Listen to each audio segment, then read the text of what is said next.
Salut les players, on se retrouve pour une nouvelle vidéo. Ça y est, on y est, les barrages de cette nouvelle formule de la Ligue des Champions arrivent.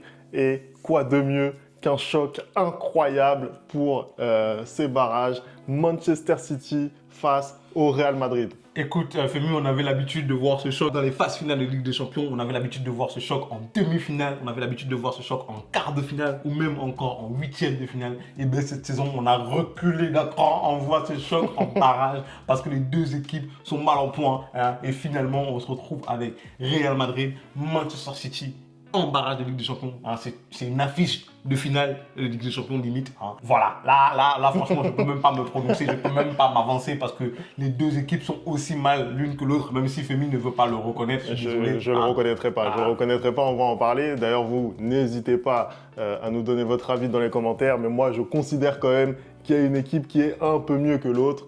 On va l'évoquer dans le... Et il est insupportable, c'est incroyable. Mais bon bref, on va en parler. N'hésitez pas d'ailleurs à vous abonner, à liker, ça nous aide beaucoup. On envoie le générique, c'est parti.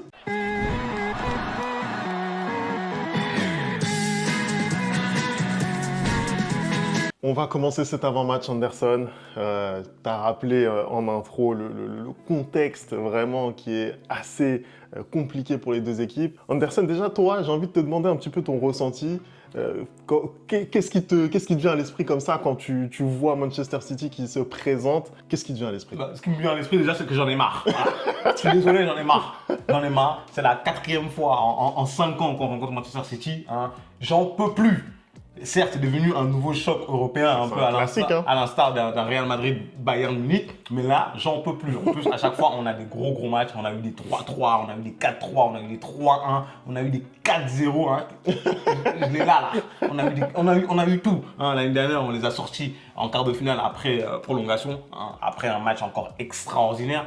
Mais Femi, est-ce qu'on peut tirer d'autres clubs hein? Est-ce que l'UEFA peut nous donner d'autres clubs? Parce que j'ai l'impression qu'ils sont là, chaque fois qu'ils voient Real Madrid, Manchester City, ils se disent « Ah, on va faire de l'argent ». Voilà. Sinon, à part ça, c'est pas un bon tirage. Hein, je l'ai dit au moment où on a fait la vidéo sur le tirage. Je pense que c'est la pire équipe sur laquelle tu peux tomber pendant ces barrages-là. Parce que même si tu es face à un Manchester City cette saison qui est en souffrance, même si tu es face à City cette saison qui se cherche, qui a énormément de mal, bah, ça reste quand même un gros match Real Madrid.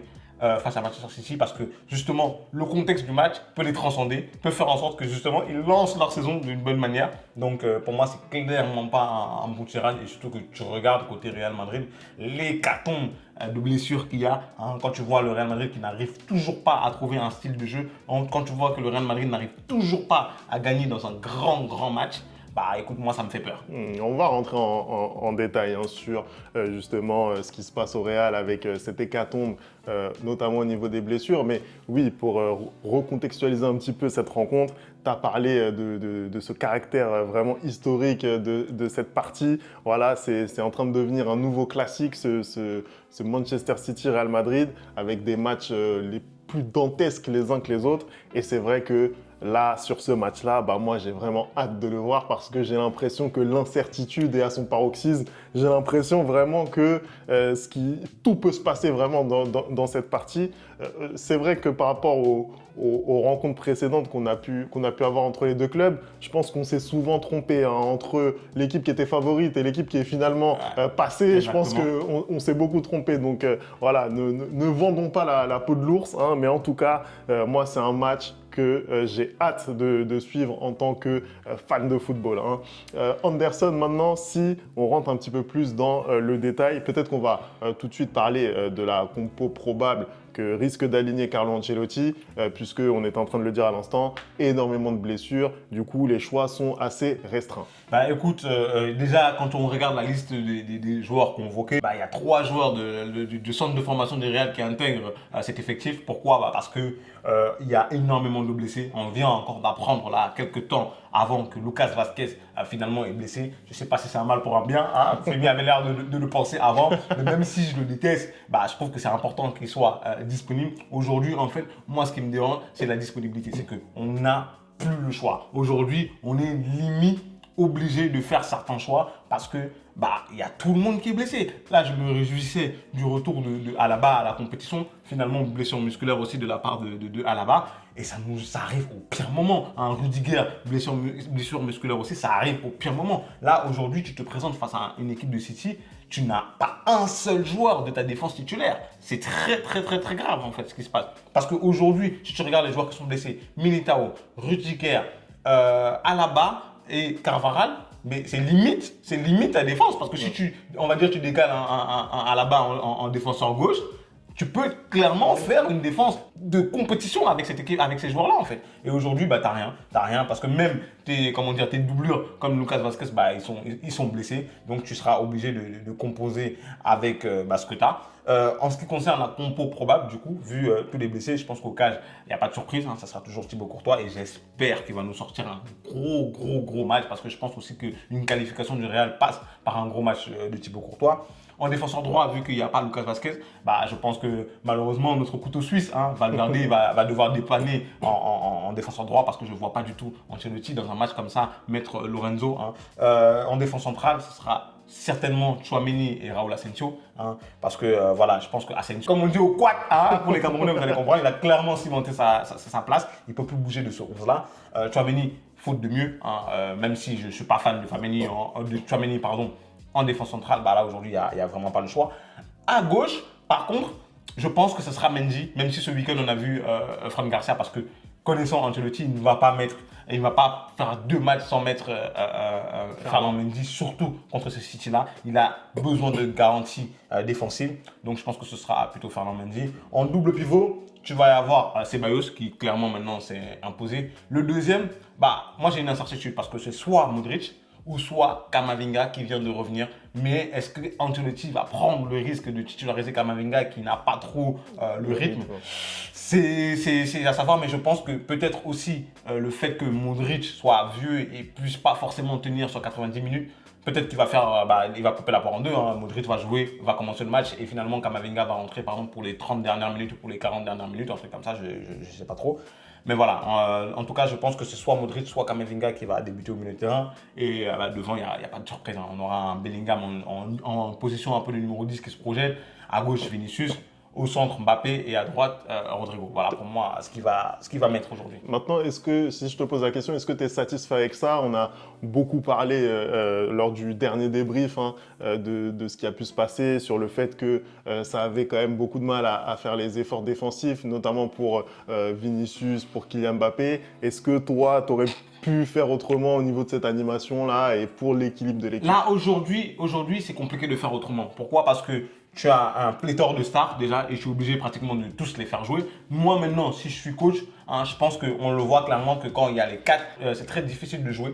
Surtout que là aujourd'hui, tu ne vas pas jouer contre une équipe de l'Atlético qui n'attaquait pas. Tu vas jouer contre une équipe de Manchester City que même s'ils ne sont pas en forme, ils attaquent énormément. Donc ça veut dire que tu vas devoir faire les efforts défensifs. Moi, ce que j'aurais fait, je pense que j'aurais peut-être enlevé un des 3 devant et je serais revenu au 4-4-2 de l'année dernière où tu densifies un peu ton milieu de terrain et j'aurais rajouté un Brahim ou un Arda Güler par exemple au milieu de terrain, tu vois, typiquement. Mais aujourd'hui, je pense qu'Ancelotti n'a pas trop le choix, il va mettre ces joueurs-là. Maintenant, l'autre solution, ça peut être de clairement répéter et de faire comprendre à Jude Bellingham, à Vinicius, à Rodrigo et à Mbappé qu'il faudra faire des efforts pendant 90 minutes. C'est tout. Je pense qu'aujourd'hui, il a peut-être raison parce qu'il a dit que pour lui, il n'avait pas à retirer un des joueurs, mais plutôt que c'était à l'équipe de faire les efforts. Aujourd'hui, ils doivent comprendre que pour se qualifier, pour gagner ce match-là, ils vont devoir se faire violence. Et il y a déjà des matchs où ils le font. Mais Vinicius, moi j'ai vu plein de matchs où il défend. Mais justement, j'allais te prendre un parti là-dessus. C'est vrai qu'on a vu cette confrontation l'année dernière. On se rappelle de quel genre de match on avait droit à l'Etihad Stadium. Moi, j'ai pas vu une équipe du Real Madrid qui rechignait aux efforts. On a vu Vinicius Junior, on a vu Rodrigo. Dès qu'ils ont réussi à marquer le but, derrière, ils ont couru toute la partie. C'est ce genre de match-là qu'ils doivent faire. Mais voilà, après, je pense que justement, s'ils veulent imposer un petit peu plus leur jeu, ils vont devoir faire plus que ce qu'ils avaient montré ce soir-là, même s'il y avait eu la qualification au bout. Je pense qu'il va falloir vraiment faire plus offensivement, d'autant plus que, et ça va me permettre peut-être de faire la transition, côté City, il n'y a pas, voilà, il y a pas forcément de certitude. On le voit quand on regarde l'état de forme de cette équipe-là. Pour en parler un petit peu, c'est vrai que on les a laissés vraiment très très balbutiants face au Paris Saint-Germain. Depuis, ils alternent le chaud et le froid avec notamment une cinglante défaite face à Arsenal.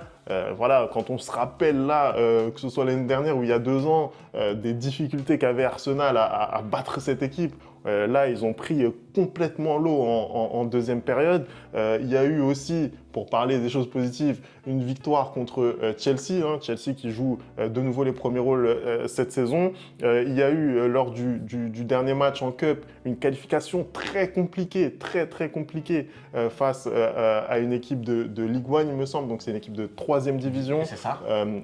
Où justement, c'est Kevin De Bruyne qui permet en toute fin de match de pouvoir gagner.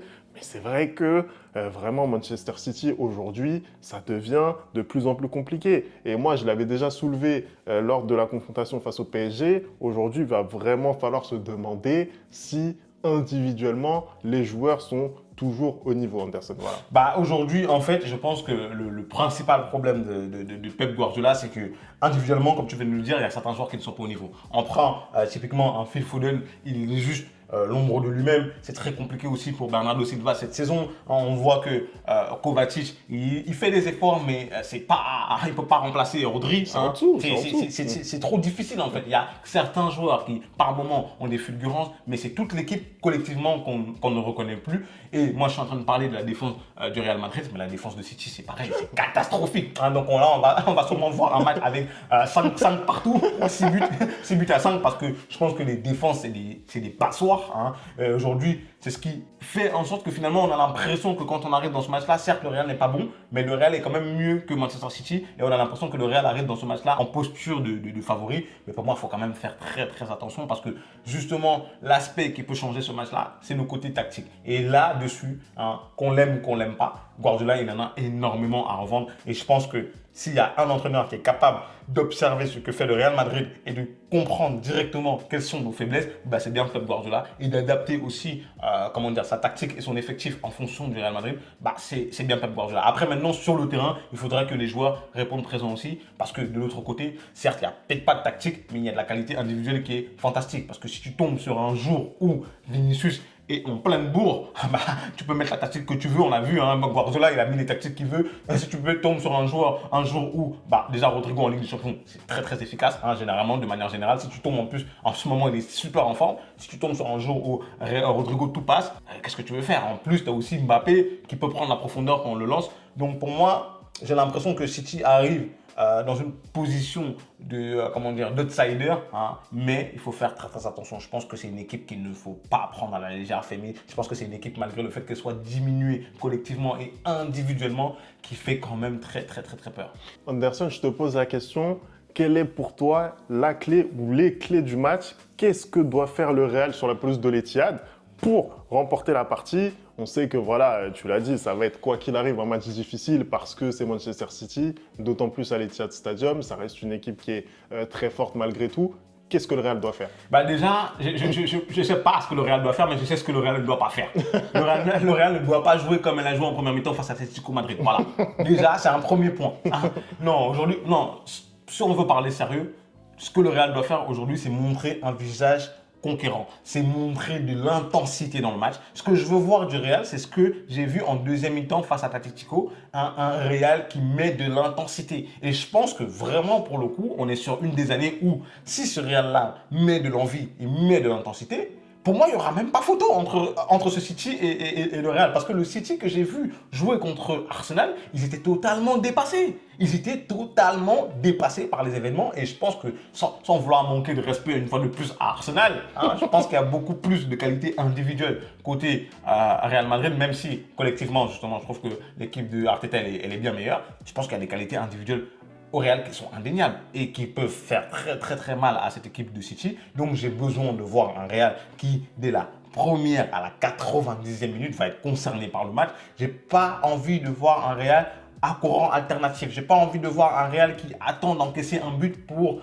commencer à jouer. Non, j'en peux plus. J'ai besoin d'avoir un Real qui marque son territoire. Hein. La chance qu'on a aujourd'hui, c'est que le match retour, il est au Santiago Bernabéu. Et donc, même si au match aller, ça ne se passe pas forcément bien, on aura de quoi faire au match retour parce que devant le public, c'est totalement différent. Mais j'ai besoin qu'on aille, comment dire, je sais pas comment dire en français, pardon, qu'on aille faire du bruit, voilà, à City. J'ai besoin qu'on aille montrer à City que hey, on est le Real Madrid, tu vois, et que même si ça va pas, hein, on est quand même mieux que vous. Donc j'ai besoin qu'on fasse ce statement, voilà, c'est ça que c'est le mot en anglais, c'est statement. Maintenant, traduisez comme vous voulez. Désolé, c'est difficile d'être bilingue, hein, c'est difficile d'être polyglotte.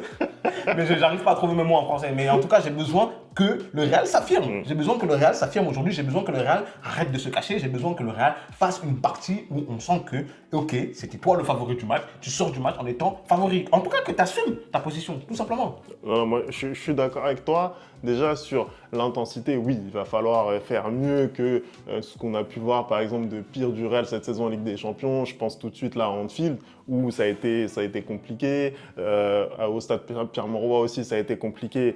À Lille, où ils n'ont pas du tout mis les ingrédients.